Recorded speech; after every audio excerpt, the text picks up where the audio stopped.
All right, I got my garden defense on for my arms. I've got my work gloves. I've got my tools. I'm ready for the garden. Oh my gosh, you gotta be kidding me. Are you serious? It's April. Well, doesn't look like we're getting spring anytime soon here in Utah. Hello, welcome back to Garden Fever. I'm Corey Lefevre, your host, coming to you direct from northern Utah in the United States. As you can see, it's still kind of cold here in Utah. It might be spring where you're from, and it is starting to warm up a little bit, but I have a feeling we're going to have a late winter this year, which means a short grow season for me here in Utah, because I have a feeling we're going to go all the way until May before we can really get the garden in. But we have lots to do, so that episode will be here in the future. But for now, let's head indoors.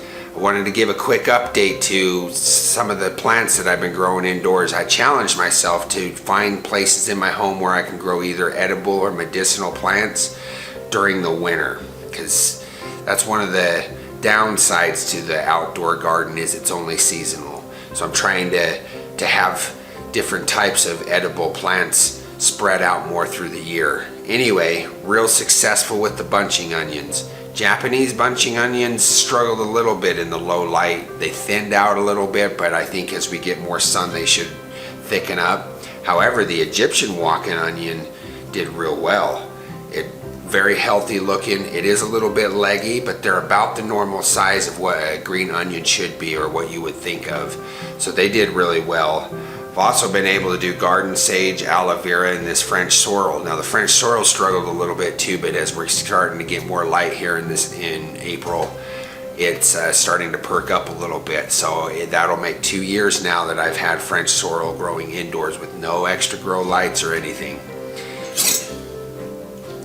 All right, let's start off. My new vert planter arrived. It was packaged like this. And I am anxious to see the new and improved model. So let's get into it and I will show you that.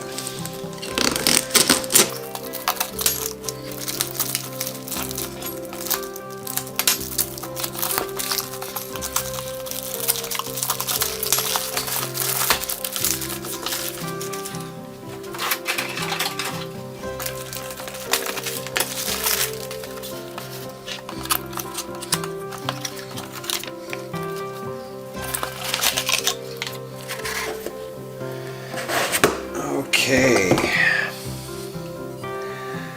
glazed on the inside, I like that. The grooves are deeper so it can hold seeds better. And I am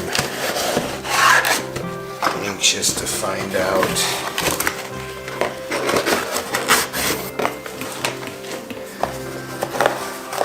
about this. Ooh, they gave a plastic tray this time. Not a terracotta one. That's probably good. Ooh, and the dish is wider, so the water will hold here better, and it'll also be easier to attach.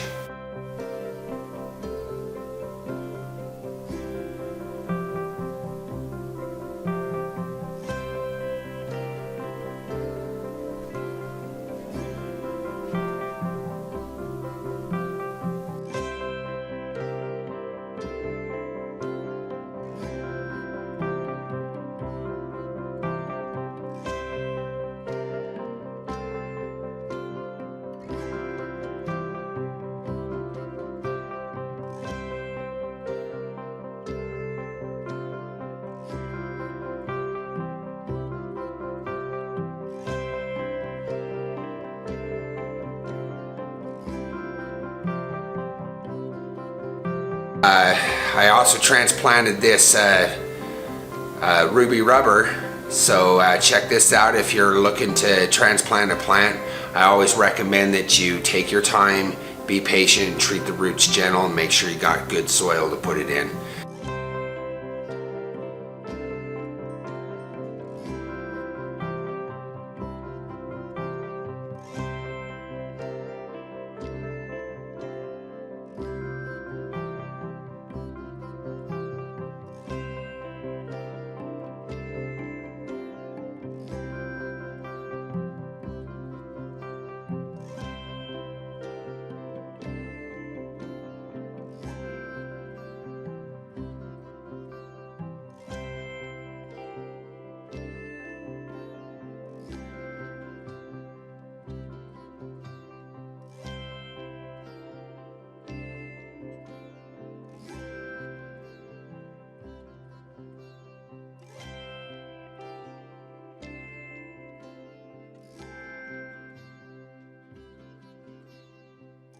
I'm Corey Lefevre with Garden Fever. Like, share, subscribe, comment, bell, all that fun stuff. And let's make the world a paradise, 1 yard at a time.